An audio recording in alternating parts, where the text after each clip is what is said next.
చేయొచ్చు.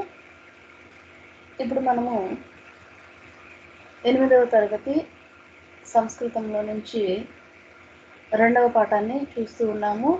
సర్వే భవంతు సుఖినః అనేటటువంటి పాఠంలో నుంచి ఈ రోజున 23 నుంచి 32 వరకు ఉన్నటువంటి పాఠ్యభాగాన్ని మనము గమనిద్దాము. నిన్నటి వరకు మనం ఏం చెప్పుకున్నాము?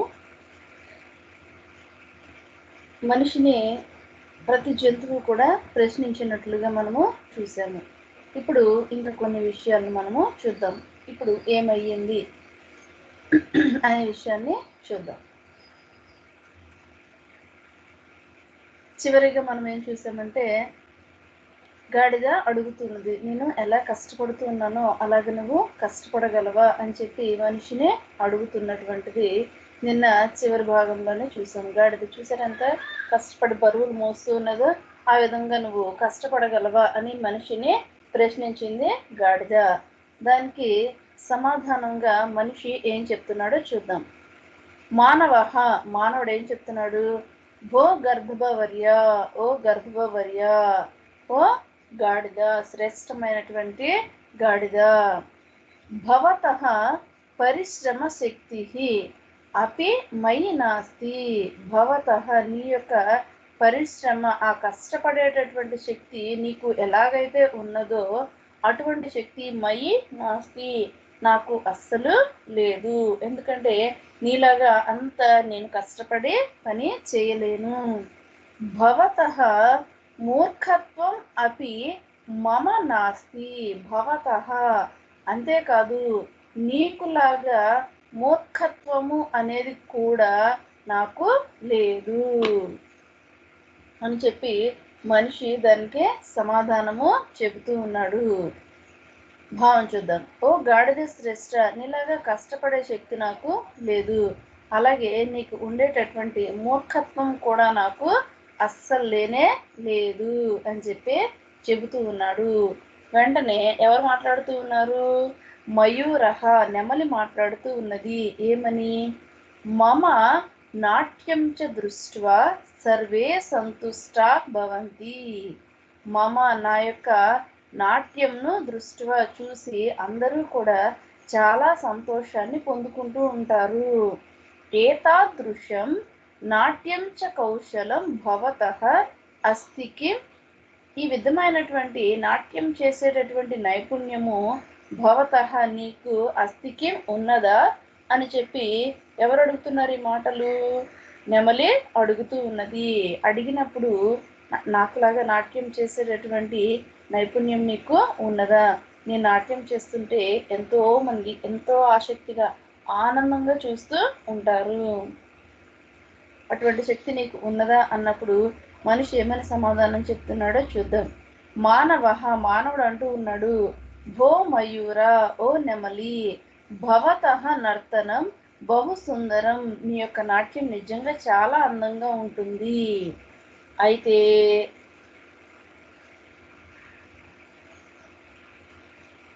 మమతు ఏతాదృశ నర్తన కౌశలం నాస్తి. మమతు నాకు మాత్రము నీకులాగా అంత అందంగా నాట్యం చేసేటటువంటి నైపుణ్యము అనేది నాస్తి, నాకు అస్సలు లేదు అని చెప్పి మనిషి దానికి సమాధానం చెబుతూ ఉన్నాడు. ఓ మయూరమా, నీ నాట్యం నిజంగా చాలా అందంగా ఉంటుంది, నాకు ఇలా నాట్యం చేసేటటువంటి నేర్పు అస్సలు లేనే లేదు అని మనిషి ఆ నెమలికి సమాధానము చెబుతూ ఉన్నాడు. ఆ తర్వాత ఇంకెవరు మాట్లాడుతూ ఉన్నారు? గజహ, ఏనుగు మాట్లాడుతూ ఉన్నది. ఏమని?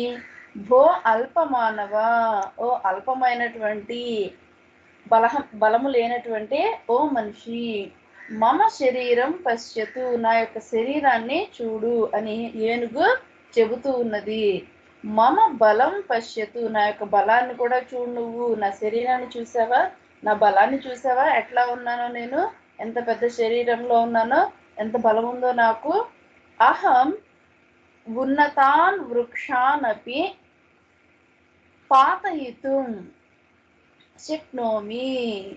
అహం నాకు ఉన్నతాన్ వృక్షాన్ అపి, ఉన్నతాన్ ఉన్నతమైనటువంటి అంటే పెద్ద పెద్ద వృక్షాన్ అపి చెట్లను కూడా పాత ఇతుం శక్నోమి పడగొట్టేటటువంటి సామర్థ్యం కలిగినటువంటి దానిని నేను అని చెప్పి ఏనుగు మనిషితోనే చెబుతూ ఉన్నది. ఓ అల్ప మానవుడా, నా శరీరాన్ని చూడు, నా బలాన్ని చూడు, నేను పెద్ద పెద్ద చెట్లను కూడా పడగొట్టగలిగినటువంటి సామర్థ్యం కలిగినటువంటి దానను అని ఏనుగు అంటూ ఉన్నది. చూసారా, పెద్ద పెద్ద చెట్లను కూడా చక్కగా కదిపి వాటన్నిటిని వేళ్లతో సహా బయటికి తీసేటటువంటి శక్తి కలిగినటువంటిది. అందుకనే అడవుల్లోనే ఆ పెద్ద పెద్ద వృక్షాలను పడగొట్టడానికి ఏం చేస్తూ ఉంటారు, ఈ యొక్క ఏనుగుల్ని వాడుతూ ఉంటారు. ఆ విషయాన్ని అది కూడా తెలియచేస్తూ ఉన్నది. అనగానే మానవుడు అంటూ ఉన్నాడు ఏమని, మానవః ఏమంటున్నాడు మనిషి, గజరాజా నమోస్తుతే, ఓ గజరాజా ఏనుగు రాజ్యమా నీకు నమస్కారములు తెలియచేస్తూ ఉన్నాను.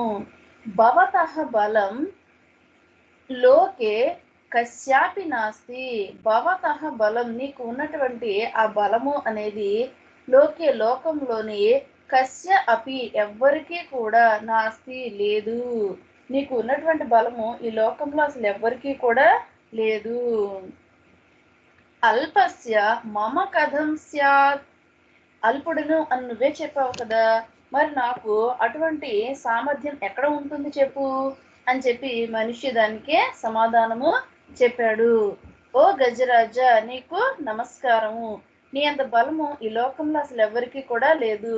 అల్పుడునైనటువంటి మరి నాకు ఎట్లా ఉంటుంది, ఎందుకు అల్పుడు అంటున్నాడు, అల్పమానవ అని చెప్పి సంబోధించింది కదా, అందుకనే నాకెట్లా ఉంటుంది అని చెప్పి దాన్నే మరలా తిరిగి ప్రశ్న వేశాడు. ఈ లోపుగా అశ్వహ గుర్రం అంటూ ఉన్నది ఏమని, ఏషాం కృత్వ చక్కగా సకిలించి ఏం చేస్తూ ఉన్నదంట, బో మమ వేగ అత్ర కస్యాపి అస్తివా, మమ వేగ నా యొక్క వేగము అత్ర కస్యాపి ఇక్కడ యకస్య అపి ఎవరికైనా అస్తివా ఉన్నదా, ఇక్కడ ఉన్నటువంటి వారందరిలోని ఎవరినైనా సరే నేను అడుగుతున్నాను అని చెప్పి, పోయి నా వేగము ఇక్కడ అసలు ఉన్నటువంటి వారిలో ఎవరికైనా ఉందా అని చెప్పి గుర్రము ప్రశ్నిస్తూ ఉన్నది. ఆ ప్రశ్నిస్తూ ఉన్నప్పుడు ఇంకా ఏం చెప్తుంది, అక్కడ ఉన్నటువంటి వారందరినీ కూడా అడుగుతూ ఉన్నది. అడుగుతూ ఇంకేం చెప్తుందో చూడండి. భో మానవ, ఓ మానవ, భవానపి మాం అధిరుహ్య ఏవ ప్రయాణం కరోతీతి స్మరతు. భవాన్ అపి మమ, భవాన్ అపి నీవు కూడా, భవాన్ అంటే నీవు, అపి అంటే కూడా, నీవు కూడా, మాం నన్ను, అధిరుహ్య ఎక్కి అంటే నా మీద ఎక్కి, ఏవం ప్రయాణం కరోతీతి స్మరతు నీవు కూడా నా మీద ఎక్కి ప్రయాణం చేస్తూ ఉన్నావు అని స్మరతి గుర్తు ఉంచుకో, గుర్తు తెచ్చుకో, గుర్తు ఉంచుకో అని చెప్పి ఆ విషయాన్ని గుర్తు చేస్తూ ఉన్నదన్నమాట. నీవు నా మీద ఎక్కి ప్రయాణం చేస్తూ ఉంటావు కదా, ఆ విషయం నీకు గుర్తొచ్చిందా అని అడుగుతూ ఉందన్నమాట. భవతః అపేక్ష, భవతః అపేక్షయా అహం ఏవ శ్రేష్ఠః.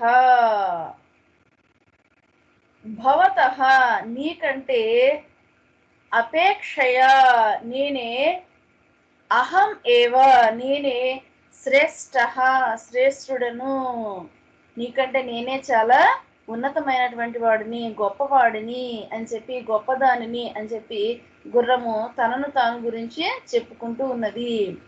ఓ మానవ, నువ్వు కూడా నా పైన ఎక్కి ప్రయాణం చేస్తూ ఉన్నావు కదా, నీకంటే నేనే గొప్ప, ఎందుకని, నువ్వు కూడా అంటే నిన్ను తీసుకెళ్ళడానికి కూడా నేనే ఉపయోగపడుతూ ఉన్నాను కాబట్టి నేనే గొప్ప అని చెప్పి గుర్రము అంటూ ఉన్నది. అప్పుడు దేవహ దేవుడు అంటూ ఉన్నాడు, వీళ్ళందరూ ఇట్లాగ అడుగుతూ ఉన్నప్పుడు, ఇవన్నీ ఇట్లా అడుగుతూ ఉన్నప్పుడు మనిషి వాటికి సమాధానము చెబుతూ ఉన్నాడు. అయితే వెంటనే ఇప్పుడు భగవంతుడు కల్పించుకొని మాట్లాడుతూ ఉన్నాడు. ఏమని? భో మృగరాజ, ఓ మృగరాజ, భవతః అభిప్రాయం వదతు, నీ యొక్క అభిప్రాయాన్ని తెలియచెయ్యి. వీళ్ళందరూ ఈ విధంగా మాట్లాడుతూ ఉన్నారు, బాగుంది, మరి నీ అభిప్రాయం ఏమిటి అని అడిగినప్పుడు దాని యొక్క అభిప్రాయాన్ని ఏ విధంగా వ్యక్తం చేస్తుందో చూద్దాం. సింహం మాట్లాడుతూ ఉన్నది. ఏమని?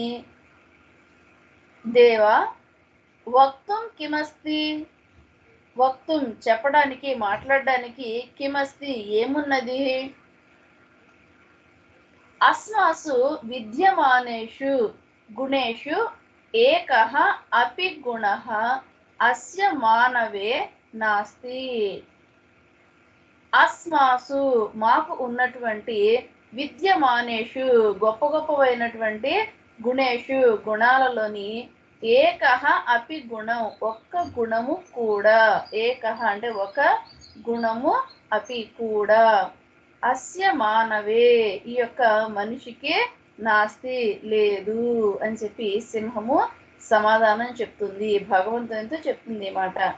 ఓ భగవంతుడే, చెప్పడానికి ఏముంది చెప్పు, మాలో ఉన్నటువంటి ఒక్క గుణం కూడా ఈ మనిషిలో అస్సలు లేనే లేదు, కానీ నీవు అతనికి ఉన్నతమైనటువంటి ఆసనాన్ని ఇచ్చావు, చాలా గౌరవిస్తూ ఉన్నావు. ఏతత్ సత్యం స్వయం మానవః ఏవ అంగీకృతవాన్. ఏతత్ సత్యం ఈ యొక్క నిజాన్ని, స్వయం మానవః స్వయంగా మనిషే, అంగీకృతవాన్ అంగీకరిస్తూ ఉన్నాడు.